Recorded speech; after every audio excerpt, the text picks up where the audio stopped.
Kok tidak ada satu pun di antara kalian para syaikh, para ulama itu yang doanya mustajab? Kok Allah tidak mempengaruhi kondisi orang muslim di dunia? Masih orang muslim lemah, masih diperangi di beberapa negara lain. Assalamualaikum warahmatullahi wabarakatuh. Ya syabab, Syekh Muhammad bin Hassan pernah didatangi seorang pria yang kelihatannya nyaman dari segi finansial, ya. Pas waktu itu beliau di bandara.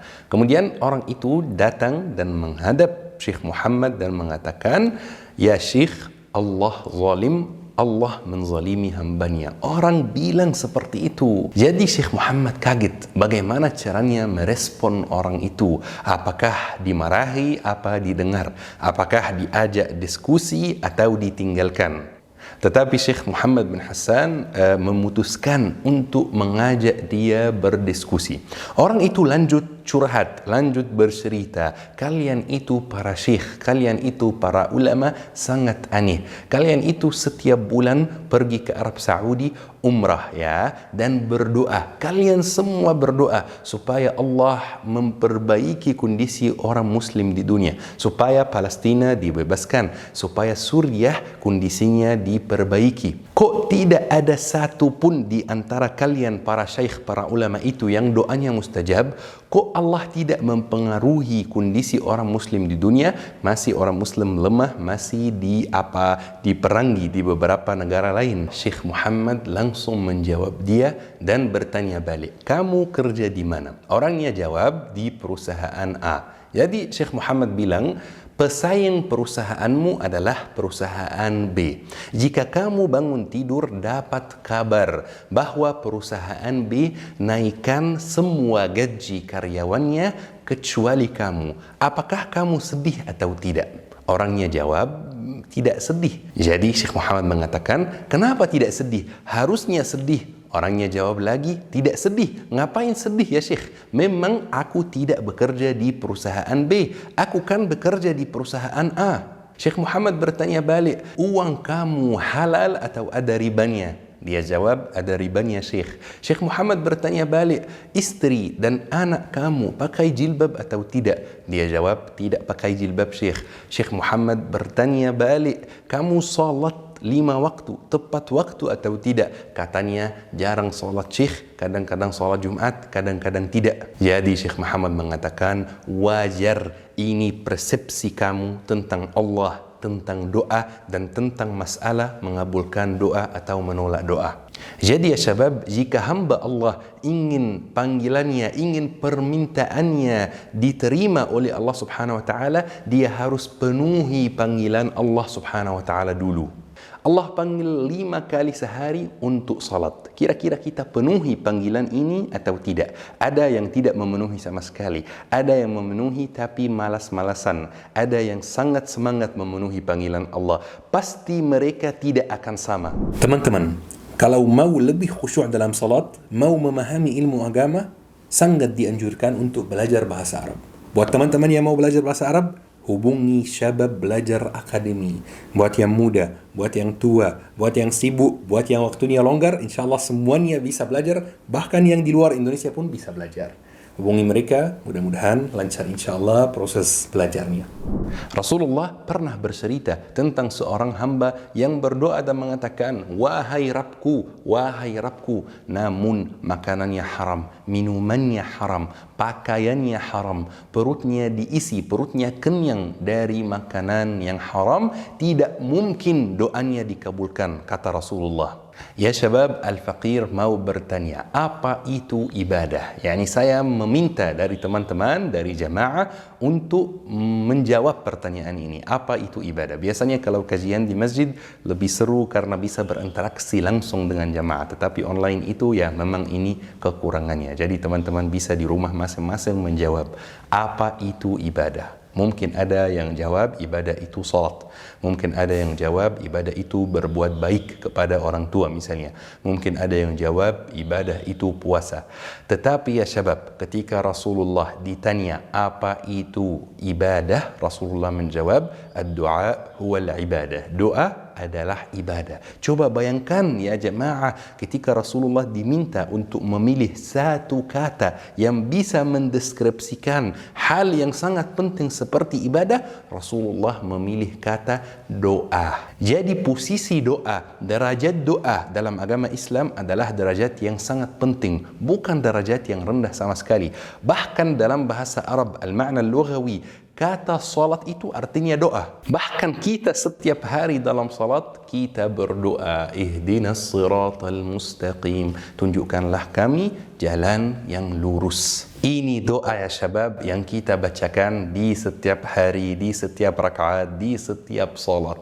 Tetapi masalahnya ya jemaah, kadang-kadang kita salah dalam berdoa. Cara kita dalam berdoa menyebabkan doa kita tidak dikabulkan. Kadang-kadang kita doa dengan ikhlas, kadang-kadang kita doa dengan khusyuk, tetapi cara kita yang bikin doa kita tidak dikabulkan oleh Allah Subhanahu wa taala. Makanya insyaallah dalam kajian ini ana mau share mungkin bisa dibilang beberapa tips ya supaya doa cepat dikabulkan. Ayo jamaah, catat, Imam Syafi'i mengatakan al-ilmu saydun wal kitabatu qaidun faqayyid suyudaka bil hibalil wasilah. Ya, ilmu itu seperti hewan buruan dan menulis itu adalah ikatannya, maka ikatlah hewan buruanmu dengan ikatan yang kuat, yaitu menulis. Bismillah. Tips pertama adalah memastikan uang kita ini halal atau haram. Setiap perak yang masuk rekening kita ini halal atau haram. Semuanya halal 100% atau ada masih ada yang curiga gitu. Ini halal atau haram. Tidak jelas sumbernya. Semua orang kita itu bebas dari riba atau masih ada ribanya. Kemudian ya syabab, tips yang kedua, tidak boleh terburu-buru. Kita harus berdoa pelan-pelan, tidak usah terburu-buru. Kita mulai dulu bersyukur kepada Allah atas nikmatnya. Ya Allah, aku bersyukur atas nikmat menjadi muslim. Ya Allah, aku bersyukur atas nikmat bisa melihat, bisa mendengar, bisa makan dengan normal, bisa cerna dengan normal. Ya Allah, aku bersyukur atas nikmat punya atap rumah supaya aku tidak kehujanan dan kedinginan. Ya Allah, aku akui dosaku. Ya Allah, Engkau Maha Pengampun. Ya Allah, aku akui kekuranganku. Engkau Maha Pengasih, Maha Penyayang. Mulai dengan cara ini dulu, kemudian bersalawat. Allahumma salli ala Muhammad wa ala ali Muhammad alaihi salatu wassalam. Baru antum sampaikan apa kebutuhan antum. Ya Allah, aku mau kaya. Ya Allah, aku mau lulus. Ya Allah, aku mau nikah. Ya Allah, lunakkan hati orang tua aku supaya menerima ini dan itu. Ya Allah, semoga apa perdaganganku dan jualanku lancar. Ya Allah, aku mau terhindar dari musibah ini, dari musibah itu. Apapun yang antum mau, sampaikan saja kepada Allah Subhanahu wa taala. Langkah ketiga adalah husnul zan billah. Husnul zan billah itu adalah berprasangka baik kepada Allah Subhanahu wa taala. Jadi jangan berharap doamu dikabulkan jika kamu tidak yakin 100% bahwa Allah akan mengabulkan doa. Tidak boleh coba-coba. Misalnya aku coba doa biar aku lihat Allah akan mengabulkan atau tidak. Tidak boleh. Wajar tidak dikabulkan, dan ini termasuk yang tidak sopan terhadap Allah Subhanahu wa taala. Maka tips ini sangat penting, yaitu husnul zan billah, berprasangka baik kepada Allah Subhanahu wa taala. Tidak boleh coba-coba sama Allah. Yang berdoa kepada Allah harus yakin 100% sama Allah. Tips keempat ya syabab adalah Allah suka hambanya yang lahuh. Lahuh itu artinya tidak bosan berdoa, tidak berhenti berdoa, tidak putus asa berdoa. Subuh berdoa, sebelum makan berdoa, setelah makan berdoa, pas ganti baju berdoa, pas berangkat kerja berdoa, pas berangkat sekolah berdoa, pas bersihkan rumah berdoa. Doa itu bisa dilakukan di mana saja, kapan saja ya. Pas selesai kerja berdoa, pas tidur berdoa, setelah sholat berdoa, pas buka puasa berdoa. Ini namanya hamba yang lahuh. Ini hamba yang disukai Allah Subhanahu wa taala. Ayo kita menjadi hamba yang lahuh. Tips kelima, jangan berdoa yang aneh-aneh. Maksud saya, jangan berdoa yang haram. Ini dilarang. Misalnya, ya Allah, kasih saya kekuasaan supaya aku bunuh si fulan yang pernah menghina aku. Ya Allah, jadikan aku orang yang kaya supaya aku beli barang-barang atau produk-produk yang engkau haramkan. Ini tidak boleh. Bukan hanya doa tidak akan dikabulkan, malah bisa termasuk dosa karena termasuk perilaku yang tidak sopan terhadap Allah, tidak akhlakul karimah terhadap Allah subhanahu wa ta'ala. Tips keenam, secara umum doa bisa dilakukan dimanapun, kapan saja ya. Bisa pas bangun tidur, bisa pas kerja, bisa pas bersihin rumah, bisa dilakukan kapan saja. Cuman ada beberapa waktu setiap hari yang termasuk waktu doa mustajab. Waktu doa mustajab. Tips ini adalah mencari waktu doa mustajab ini. Saya sebutkan beberapa ya. Pas waktu sahar. Waktu sahar itu waktu yang sebelum subuh. Pas waktu asar. Pas waktu buka puasa. Ya, pas waktu lagi safar, pas waktu sakit, pas waktu hujan. Ini semua waktu doa mustajab. Jadi ayo kita setiap hari fokus mana waktu doa mustajab, biar kita perbanyak doa di waktu-waktu yang seperti itu. Insya Allah ya syabab, 6 langkah ini, 6 tips ini bisa insya Allah bikin doa mustajab. Allah yang mengabulkan doa, kita hanya berusaha, kita hanya mencoba.